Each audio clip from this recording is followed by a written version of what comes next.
اعوذ باللہ من الشیطان الرجیم بسم اللہ الرحمن الرحیم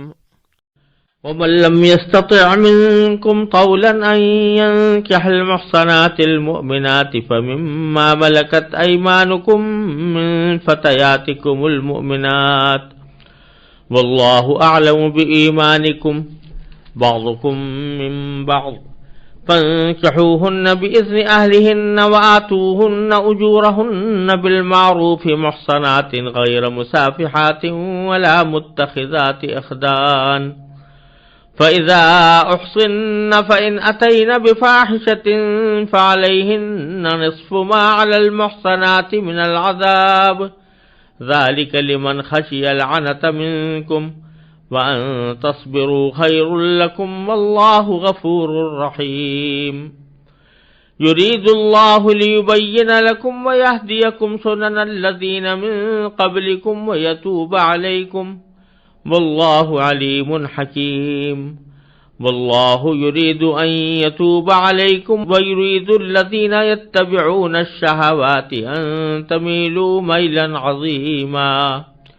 يريد الله أن يخفف عنكم وخلق الإنسان ضعيفا۔ ان آیات کا ترجمہ یہ ہے، اور تم میں سے جو لوگ اس بات کی طاقت نہ رکھتے ہوں کہ آزاد مسلمان عورتوں سے نکاح کر سکیں تو وہ ان مسلمان کنیزوں میں سے کسی سے نکاح کر سکتے ہیں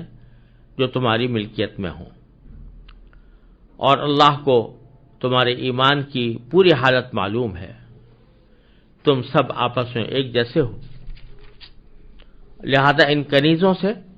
ان کے مالکوں کی اجازت سے نکاح کر لو اور ان کو قاعدے کے مطابق ان کے مہر ادا کرو، بشرطے کہ ان سے نکاح کا رشتہ قائم کر کے انہیں پاک دامن بنایا جائے، نہ وہ صرف شہوت پوری کرنے کے لیے کوئی کام کریں اور نہ خفیہ طور پر ناجائز آشنائیاں پیدا کریں۔ پھر جب وہ نکاح کی حفاظت میں آ جائیں اور اس کے بعد کسی بڑی بے حیائی یعنی زنا کا ارتکاب کریں تو ان پر اس سزا سے آدھی سزا واجب ہوگی جو غیر شادی شدہ آزاد عورتوں کے لیے مقرر ہے۔ یہ سب یعنی کنیزوں سے نکاح کرنا تم میں سے ان لوگوں کے لیے ہے جن کو نکاح نہ کرنے کی صورت میں گناہ میں مبتلا ہونے کا اندیشہ ہو، اور اگر تم صبر ہی کیے رہو تو یہ تمہارے لیے بہت بہتر ہے، اور اللہ بہت بخشنے والا بڑا مہربان ہے۔ اللہ چاہتا ہے کہ تمہارے لیے احکام کی وضاحت کر دے،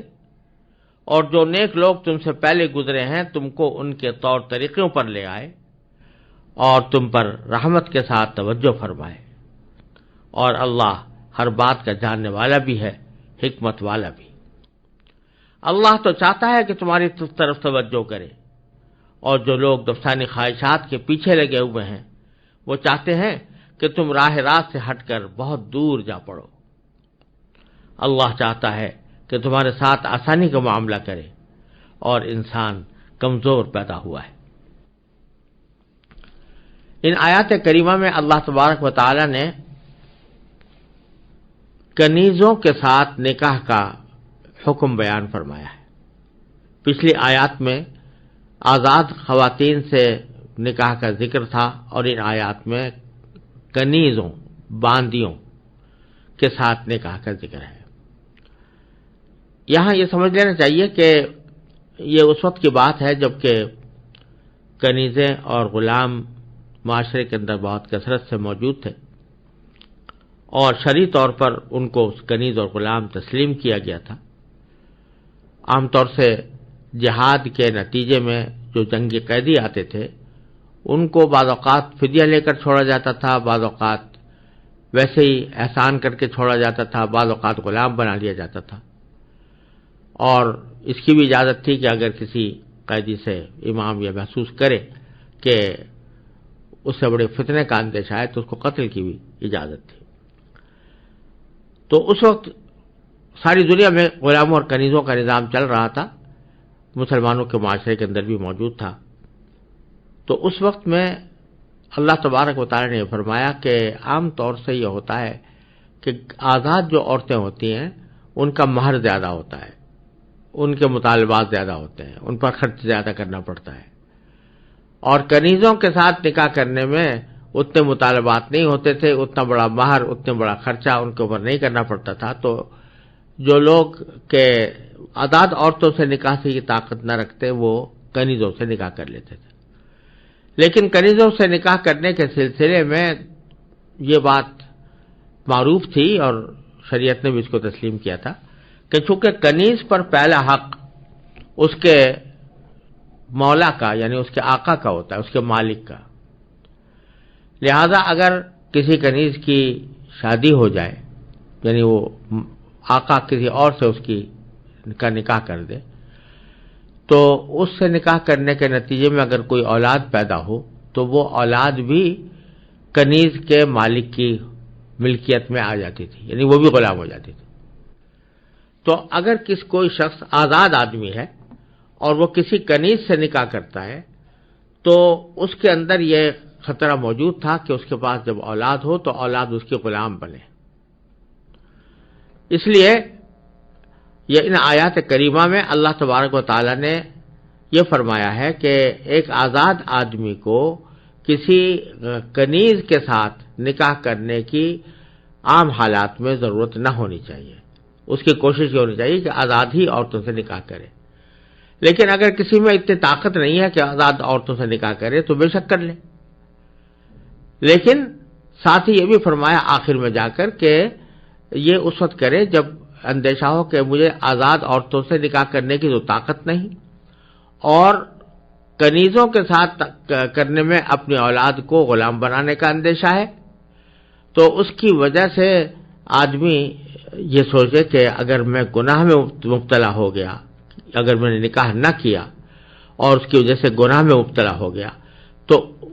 گناہ کا اہتمام اس کو زیادہ ہو رہا ہو، اس وقت میں اس کو چاہیے کہ وہ کنیزوں سے نکاح کر لے، ورنہ صبر کرے تو بہتر. بیچ میں اللہ تبارک و تعالی نے ایک جملہ ایسا ارشاد فرما دیا ہے کہ جس سے یہ ہدایت دی گئی ہے کہ ویسے تو کسی کنیز سے نکاح کرنا کوئی پسندیدہ بات نہیں ہے ایک آزاد آدمی کے لیے، لیکن اگر کوئی شخص کر لے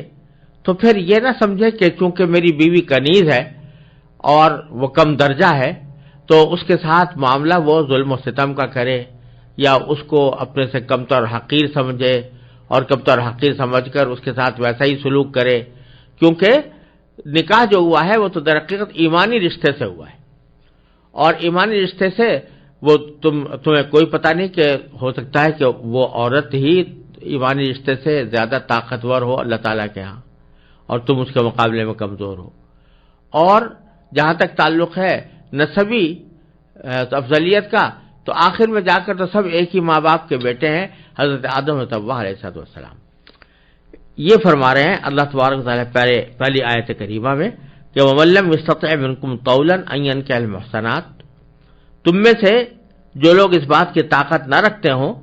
کہ وہ محسنات سے نکاح کریں، یا جیسے میں نے پہلے عرض کیا تھا محسنات دو معنی میں آیا ہے، ایک محسنات کے معنی شادی شدہ اور ایک محسنات کے معنی آزاد عورتیں. یہاں آزاد عورتوں کے معنی میں ہے کہ جب تمہیں اس بات کی طاقت نہ ہو کہ تم آزاد عورتوں سے نکاح کر سکو فَمِمَّا مَلَكَتْ أَيْمَانُكُم مِّن فَتَيَاتِكُمُ الْمُؤْمِنَاتِ، تو تم میں سے ایسے لوگوں کے لیے جائز ہے کہ وہ نکاح کر لیں ایسی باندیوں سے جو مومن ہوں، مسلمان ہوں. اور وہی بات کہ پھر ان کو حقیر نہ سمجھنا، واللہ عالم بایمانکم، اللہ تعالیٰ تمہارے ایمان کو زیادہ بہتر جانتا ہے کہ کس کا ایمان زیادہ مضبوط ہے، لہذا حقیر سمجھنے کا کوئی جواز نہیں. بعضکم من بعض، اور نسبی اعتبار سے بھی تم کوئی فضیلت کا دعویٰ کر کے اس کو حقیر نہیں سمجھ سکتے، اس واسطے کہ بالآخر دونوں ایک ہی ماں باپ کے بیٹے ہیں، اولاد ہیں، حضرت آدم و حوا. بعضکم من بعض یعنی تم ایک دوسرے ہی سے آپ ہو، اور اس کے بارے یہ بھی ہو سکتا ہے تم آپس میں ایک جیسے ہو، یعنی ایک ہی ماں باپ کی اولاد ہو. اب آگے پھر فرماتے ہیں فَانكِحُوهُنَّ بِإِذْنِ أَهْلِهِنَّ، ان بادیوں سے نکاح کر لو ان کے آقاؤں کی اجازت سے. وآتوہن اجورہن بالمعروف، اور ان کو قاعدے کے مطابق ان کے مہر ادا کرو۔ محصنات غیر مصافحات ولا متخذات اخدان، یہاں پھر وہی تین شرطیں بیان فرمائی ہیں، بشرطے کہ تم ان سے نکاح کا رشتہ قائم کر کے انہیں پاک دامن بنانے والے ہو۔ یعنی مقصود جو ہے وہ ان کی عفت بھی ہو اور ان کی پاک دامنی اور اپنی پاک دامنی، ان کو حفاظت اور ان کی حفاظت، اپنی گناہ سے حفاظت۔ غیر مصافحات، ایسا نہ ہو کہ وہ شہوت پوری کرنے کے لیے کوئی ناجائز کام کر رہی ہوں،